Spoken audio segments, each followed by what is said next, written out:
بسم اللہ الرحمن الرحیم، السلام علیکم۔ نور اللہ آپ کی خدمت میں حاضر ہے۔ خان نہیں تو پاکستان نہیں، یہ وہ عجیب منطق ہے پی ٹی آئی کی پوری پارٹی کی، عمران خان صاحب سمیت ساری پارٹی یہ بار بار ہمیں احساس دلا رہے ہیں کہ اگر عمران خان کو حکومت نہ ملی، دوبارہ اقتدار نہ ملا تو ہم سب کچھ تہس نہس کر دیں گے۔ اور اس کی تازہ ترین مثال کے پی حکومت نے دیا ہے، ایک صوبائی حکومت، ہمارے اپنے ملک کی پی ٹی آئی کی ایک صوبائی حکومت جو ہے اس نے یہ کارنامہ سر انجام دیا ہے۔ اور یہ کارنامہ انہوں نے ایسے انجام دیا ہے کہ انہوں نے آئی ایم ایف کو ہی خط لکھ دیا ہے۔ خط انہوں نے لکھا ہے مفتاح اسماعیل کو جو ہمارے وزیر خزانہ ہیں، لیکن انہوں نے اس کی کاپی کر دی ہے آئی ایم ایف کو، اور انہیں کہہ رہے ہیں کہ ہم آپ کی باتیں نہیں مانیں گے۔ اچھا، ان کی باتیں ماننا کیوں ضروری ہیں؟ بھئی سمپل سی بات ہے کہ پاکستان ایک پروسیس میں موجود ہے ان سے لون لینے کے۔ پاکستان اس وقت شدید معاشی بحران کا شکار ہے، ہمارے پاس ڈالرز نہیں ہیں، ہمارے ریزروز جو ہیں وہ کم ہیں، جس کی وجہ سے ہمیں مشکلات پیش آ رہی ہیں، اور ہمارے دوست ممالک جو ہماری امداد کر سکتے ہیں، جو ہمیں لون دے سکتے ہیں، دیگر ادارے، ان سب نے کنڈیشن لگائی ہوئی تھی کہ پہلے آئی ایم ایف سے قرض لیں، یعنی ہم آئی ایم ایف ہمیں اپروو کرے۔ اصل میں وہ صرف قرض نہیں ہے، قرض تو 1.3 بلین ڈالر کا ہے، تقریباً 1.3 ارب ڈالر، تو اصل میں وہ قرض نہیں ہے۔ ان کی جو مانیٹری کنڈیشنز ہوتی ہیں وہ یہ بتاتی ہیں کہ اس ملک کی اتنی کیپیسٹی ہے کہ یہ اپنے قرض جو ہیں وہ پے بیک کر سکتے ہیں، کل کو واپس کر سکتے ہیں، ڈیفالٹ نہیں کریں گے، بھاگ نہیں جائیں گے۔ تو ان کی جو کنڈیشن جب پوری ہو جائیں گی تو باقی ممالک سے بھی پیسے آنے شروع ہو جائیں گے۔ اور یہی وجہ آپ نے پچھلے دنوں میں دیکھا کہ جو یہ باتیں مضبوط ہوتی گئیں، اس بات کا میں استحکام آتا گیا کہ ہمیں آئی ایم ایف سے پیسے مل رہے ہیں، تو ہمارے جو معاشی اشاریے کہہ لیں یا انڈیکیٹرز جو تھے وہ تھوڑے سے بہتر ہو گئے کہ ڈالر کی قیمت بھی کم ہونا شروع ہوئی کہ اچھا جی ڈالر آ رہے ہیں۔ سعودی عرب سے امداد کا یا جو ہے انویسٹمنٹ کا 1 بلین ڈالر کی ایک اناؤنسمنٹ آئی ہے، قطر سے 3 بلین ڈالر کی آ گئی ہے۔ تو اس طرح سے یہ چیزیں شروع ہوئی ہیں۔ چائنا سے امید ہے، اچھا ایشین ڈیولپمنٹ بینک سے امید ہے کہ وہاں سے آ جائیں گے۔ تو یہ ساری چیزیں سب لنک تھیں آئی ایم ایف کے ساتھ۔ پاکستان نے اس کے لیے بڑی ہائی جو ہے نا وہ پرائس پے کیا ہے، ہم سب نے۔ حکمرانوں کا تو کوئی مسئلہ نہیں ہوتا نا، یہ جو ہماری بجلی کی قیمتیں بڑھی ہیں، پیٹرول کی قیمتیں بڑھی ہیں، یہ ساری چیزیں اسی ایگریمنٹ کا حصہ تھیں۔ یہ سب کچھ کیوں کر رہی تھی حکومت؟ اچھا، حکومت کے اینڈ پر یہ وہ ناخوشگوار فیصلے تھے جس کا حکومت کو منفی رد عمل کا سامنا کرنا پڑ رہا ہے۔ پوری نون لیگ کو لوگ گالیاں نکال رہے ہیں، برا بھلا کہہ رہے ہیں، لیکن مفتاح اسماعیل نے کل بھی ایک اپنے ٹیلی ویژن بیان میں جب وہ بتایا، بات کر رہے تھے، تو انہوں نے کہا کہ ٹھیک ہے ہم الیکشن ہار جائیں یا جو بھی ہو جائے، ایک حکومت نہ ملے ہمیں، لیکن ہم نے یہ مستقبل کا یہ فیصلہ کرنا ہے۔ اچھا، اس بات سے ہٹ کر کہ یہ بہت اچھا ہے یا بہت برا ہے، یہ ان کی ایک پالیسی ہے، اس کے مطابق وہ کر رہے ہیں۔ اچھا، اس میں وہ سٹیک ہے ان کا، وہ رسک لے رہے ہیں اپنی حکومت کا، اپنی پاپولیرٹی کا، اپنے پولیٹیکل جو ان کی ایک بنی ہوئی ہے ایک سٹیٹ اس کا، تو ان ساری چیزوں کا رسک لیتے ہوئے وہ اس لیے کر رہے ہیں کہ انہیں امید ہے کہ جب ساری چیزیں چل پڑیں گی ٹھیک ہو تو چیزیں بہتر بھی ہو جائیں گی۔ پی ٹی آئی کی حکومت نے اسٹریٹ وے کے پی کی حکومت نے ایک خط لکھ دیا ہے مفتاح اسماعیل کو، اور اس کی کاپی بھیج دی ہے آئی ایم ایف کو کہ جناب ہم آپ کا شرائط ماننے کو تیار نہیں ہیں۔ اور یہ کب کیا ہے؟ جب 3 دن پہلے، صرف 3 دن پہلے اس میٹنگ سے، مطلب 28 کو میٹنگ ہونی ہے، 28 یا 29 کو ہونی ہے جو فائنل میٹنگ ہونی ہے، جس کے بعد اناؤنسمنٹ ہو جائے گی کہ پاکستان کو وہ لون مل رہا ہے 1.3 بلین ڈالر کا۔ اس سے ٹھیک 3 دن پہلے پی ٹی آئی کی کے پی کے میں جو حکومت ہے اس نے یہ حرکت کر دی ہے۔ اچھا، اس کا مقصد کیا ہے؟ ویسے تو ایک یہ بھی ہو سکتا تھا کہ وہ یہ سمجھیں کہ آئی ایم ایف کے ساتھ معاہدہ اچھی بات نہیں ہے، اچھا اس سے عوام پر پریشر پڑ رہا ہے، یا ہمیں وہ جو پیسے ہیں وہاں پر ان کی کوئی اور ایلوکیشن کرنی ہے۔ ابھی تازہ ترین جو ہے سیلاب کی صورتحال بن گئی ہے۔ اچھا، اور یہ انہوں نے اس وقت کیا ہے جب ابھی کے پی میں سیلاب والی صورتحال نہیں بنی تھی، اب تو بن گئی ہے۔ سیلاب کا ایک بہت دردناک منظر ہے، خوفناک منظر ہے، جو پورا ملک اس سے سفر کر رہا ہے، مطلب تمام صوبے، پنجاب، سندھ، بلوچستان، کے پی، سب جگہوں پر یہ حال ہے۔ اچھا، تو ایسے موقع پر انہوں نے یہ کیا ہے، لیکن اصل میں وہ پی ٹی آئی کی مینٹالٹی ہے۔ مینٹالٹی یہ ہے کہ اگر عمران خان نہیں تو پھر کچھ بھی نہیں۔ آپ نے وہ کچھ دن پہلے خاتون کی ویڈیو دیکھی ہوگی جو کہہ رہی تھی کہ اگر عمران خان نہیں ہے تو پھر سب کچھ آگ لگا دیں، پورے پاکستان کو جلا دیں، آگ لگا دیں، ڈبو دیں، جو مرضی کر دیں۔ خیر بعد میں ان محترمہ کا جو ہے وہ سافٹ ویئر اپڈیٹ ہوا تھا, انہوں نے تھوڑا سا اس میں ترمیم کی, انہوں نے کہا نہیں میرا مطلب یہ نہیں تھا, لیکن اگر وہ پھر بھی کچھ کسی حد تک قائم نہیں کیا, اگر عمران خان نہیں تو پھر بڑا مشکل ہو جائے گا. اچھا ان کا یہ آیا. اس سے پہلے بھی انہوں نے جو کیا ہے کہ جب ان کے کچھ لوگوں کی گرفتاریاں شروع ہوئی تو انہوں نے ہیومن رائٹس کمیشن کو اور باقی دنیا میں جو بڑے ادارے ہیں ان سب کو خطوط لکھنا شروع کر دیا کہ پاکستان میں ہیومن رائٹس کی وائلیشن ہو رہی ہے. اچھا ابھی کوئی ایسا کریک ڈاؤن نہیں ہوا, کوئی بڑے پیمانے پہ کوئی ایسی کارروائی نہیں ہوئی ان کے لوگوں کے ان پی ٹی آئی کے لوگوں کے خلاف, لیکن پی ٹی آئی نے یہ حرکت شروع کر دی. انہوں نے ساری دنیا میں واویلا شروع کر دیا کہ دیکھیں جی ہمارے خلاف حکومت پاکستان بڑا ظلم کر رہی ہے, پاکستان میں آئین اور قانون کی پاسداری نہیں ہے, پاکستان میں انسانی حقوق کی پامالی کی جا رہی ہے, آپ اس پر آئیں. اچھا یہ وہی پی ٹی آئی ہے کہ جب کشمیر میں انڈین آکوپائڈ کشمیر جو ہے جس پہ بھارت نے قبضہ کیا ہوا ہے, تو نریندر مودی کی حکومت نے اس کو ہڑپ کرنے کی کوشش کی اور انہوں نے وہ ترامیم کی, سارا کچھ کیا, کہیں انہوں نے شور نہیں مچایا. انہوں نے صرف اپنے ملک میں پہلے آدھا گھنٹہ کھڑے ہونا اور پھر چند منٹ کھڑے ہونے اور پھر وہ غائب ہو گئے اس چیزوں سے نا. اپنے ملک میں احتجاج یہ تھا کہ کھڑے ہو کر دکھائیں گے صرف, اور وہ جو ہیومن رائٹس کی تنظیمیں ہیں یا انٹرنیشنل فورم ہیں کہیں نہیں گئے یہ بات کرنے کے لیے کہ یار یہ اتنی بڑی ہیومن رائٹس کی وائلیشن ہو رہی ہے. اچھا پرابلم کب آئی ہے؟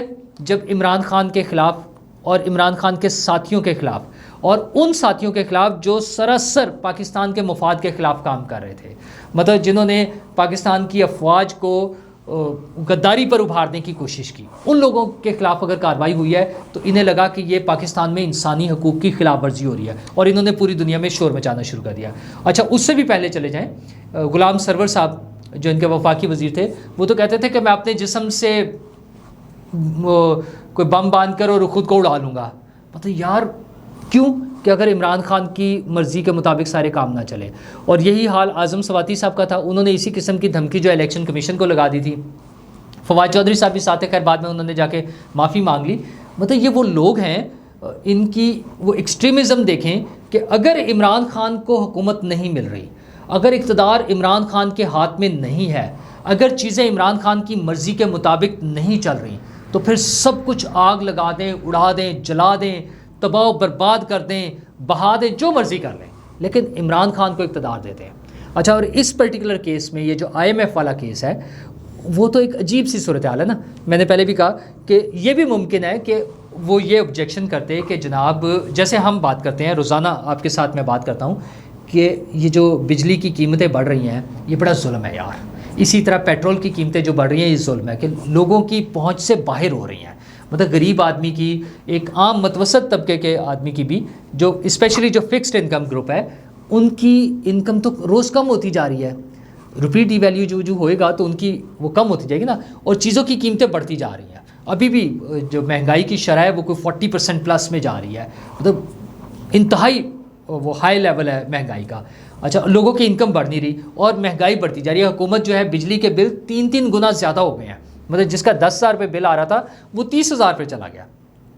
یہ نہیں افورڈ کیا جا سکتا, اس کی نہیں حمایت کی جا سکتی. اچھا حکومت کے پاس کیا پلیا ہے کہ جی ہم نے آئی ایم ایف سے پیسے لینے ہیں, کسی بھی طرح ہم نے ایک دفعہ ان کو رام کرنا ہے, ان کو دکھانا ہے, ان سے لے لیں تاکہ اس کی وجہ سے ہمیں باقی دنیا سے پیسے آنے شروع ہو جائیں گے, پھر ہم ریلیف دیں گے. اچھا ممکن ہے وہ واقعی ہی ایسا کچھ پلان کر رہے ہو کہ مفت ریلیف دیں, لیکن یہ ایک ایسی تکلیف دہ صورتحال ہے جس میں عام عوام ہی نہیں, ان کی اپنی پارٹی سے اس کے خلاف آواز اٹھی. مریم نواز صاحبہ نے بات کی, نواز شریف صاحب کے حوالے سے کوٹ ہوا کہ انہوں نے اس کا بڑا ری ایکشن دیا اس پہ, آصف زرداری صاحب نے اس پہ ری ایکشن دیا, ایم کیو ایم کی طرف سے اس پہ ری ایکشن آیا.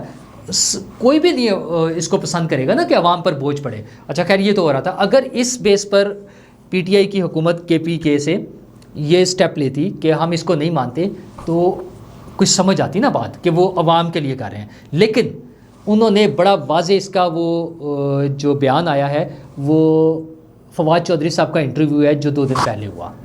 اچھا اس میں انہوں نے کیا فرمایا, انہوں نے کہا یہ بڑا شور مچا رہے ہیں کہ ہم آئی ایم ایف سے پیسے لے لیں گے, یہ انہیں ریالٹی کا احساس نہیں ہے, انہیں احساس نہیں ہو رہا کہ ہم کیا کر سکتے ہیں. اور انہوں نے بتایا کہ ہم کیا کر سکتے ہیں. انہوں نے کہا کہ پنجاب اور کے پی کی حکومت اگر آئی ایم ایف کی ڈیل کو ماننے سے انکار کر دے تو انہیں پیسے نہیں ملیں گے, آئی ایم ایف سے پیسے نہیں ملیں گے. اچھا اینکر نے پوچھا کیا واقعی ایسا ہو سکتا ہے؟ ان کا ہاں ایسا ہوگا. ان کا کیا پنجاب ایسا؟ ان کا بالکل ایسا ہو سکتا ہے اور ہم کر کے دکھائیں گے, پنجاب اور کے پی سے ہم یہ آپ کو کر کے دکھائیں گے. اچھا انہوں نے کر دیا اور اس کی ساتھ وجہ مزید بتائی. انہوں نے کہا کہ یہ عمران خان کے خلاف کیس بنائیں گے تو پھر ہم انہیں چھوڑ دیں گے. مطلب آپ وہ خدا کا خوف نہیں کھاتے یہ لوگ, مطلب انہیں ڈر نہیں لگتا کوئی. اس ملک کی تباہی کے لیے تیار ہیں صرف کس لیے کہ عمران خان کے خلاف کیسز بن رہے ہیں. مطلب پاکستان کا بیڑا غرق ہو جائے, پاکستان کی اکانومی تباہ ہو جائے, پاکستان کے لوگ جو ہیں بحران کا شکار ہو جائیں, پاکستان ڈیفالٹ کر جائے, خدا نہ خواستہ پاکستان میں سری لنکا والی پوزیشن ہو جائے, خدا نہ خواستہ. یہ لوگ خوش ہیں. یہ دھمکی کیا دے رہے ہیں؟ کیونکہ عمران خان کے خلاف کارروائی ہو رہی ہے. مطلب اس میں کہیں ایسا ذکر نہیں ہے کہ ہم IMF کی ڈیل سے اس لیے انکار کریں گے کہ یہ عوام کے حق میں نہیں ہے, اس سے عوام پر بوجھ پڑ رہا ہے, اس سے مہنگائی بڑھ رہی ہے. کوئی ایسی بات نہیں ہے. اگر وہ ایسی بات کرتے میں ان کے ساتھ ہوتا, مجھے بھی لگتا کہ ہاں یار یہ کم از کم پرنسپلی میں ان کے ساتھ ایگری کرتا نا کہ ہاں یہ بات ٹھیک کہہ رہے ہیں. یار وہ تو اس بات پر بات ہی نہیں کر رہے ہیں. اب وہ بتا رہے ہیں کہ ہاں جی وہ اس میں سیلاب کے لیے بھی ہمیں فنڈ چاہیے.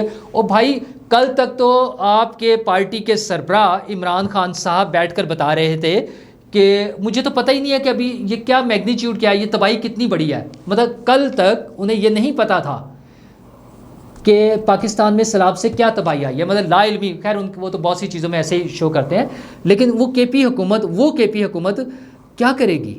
صرف اس لیے یہ تمام فساد برپا کرنے کی, یہ تمام ہنگامہ کھڑا کرنے کی, یہ پاکستان کے لیے مشکلات کھڑا کرنے کی صرف ایک وجہ ہے کہ عمران خان کے خلاف مقدمات کیوں بن رہے ہیں.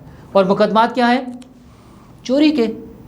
اچھا دہشت گردی تو ایک مقدمہ ہے نا, اس پہ تو ابھی بڑا لمبا پروسیجر ہے. اصل مقدمات تو انہیں جو پرابلم ہے, جو تکلیف ہے, جو خوف ہے, وہ تو الیکشن کمیشن کا وہ ہے فیصلہ ہے جس سے وہ ڈر رہے ہیں. وہ تو توشہ خانہ کا ہے, وہ جو تحفے, گھڑیاں اور ہار اور ساری چیزیں بیچ کر کھا گئے ہیں. اصل خوف تو انہیں اس کا ہے. تو وہ بلیک میل کر رہے ہیں حکومت کو کہ عمران خان کے خلاف کیسز ختم کریں, اس کو NRO دیں, ورنہ ہم پاکستان کی معیشت کو تباہ کر دیں گے. تو حضور والا, جناب والا, تمام سننے والوں, یہ اب آپ کا کام ہے, آپ اس پہ فیصلہ کر لیں کہ کیا یہ وطن سے یا پاکستانیوں سے محبت ہے کہ صرف ایک عمران خان کے مقدمات ختم کرانے کے لیے وہ پاکستان کے لیے اس لیول کی مشکلات پیدا کرنے جا رہے ہیں. تو عمران خان صاحب آپ بھی سوچئے گا, آپ نے 3.5 سال اس ملک پہ حکومت کی ہے. اس ملک نے آپ کو وہ محبت دی ہے, آپ کو وہ مقام دیا ہے, آپ کو وہ عزت دی ہے جو نہیں مل سکتی تھی آپ کو اس ملک کے بغیر. اور آپ اپنے مقدمات کے لیے, صرف اپنے آپ کو بچانے کے لیے, وہ جو آپ سناتے ہیں نا کہ امیر کے لیے الگ قانون اور غریب کے لیے الگ قانون اور کمزور کے لیے الگ قانون اور طاقتور کے لیے الگ قانون, تو آپ چونکہ طاقتور ہیں, آپ کے پاس ایک جتھا ہے, آپ نے ایک فوج تیار کر لی ہے اپنے حامیوں کی, اس کی بیس پہ آج آپ تھریٹ کر رہے ہیں ریاست کو, حکومت کو, عوام کو کہ ہم آپ کا بیڑا غرق کر دیں گے اگر ہمارے خلاف کیس چلا تو دیکھتے ہیں کہ حکومت اب اس پہ کیا ایکشن لیتی ہے. شکریہ.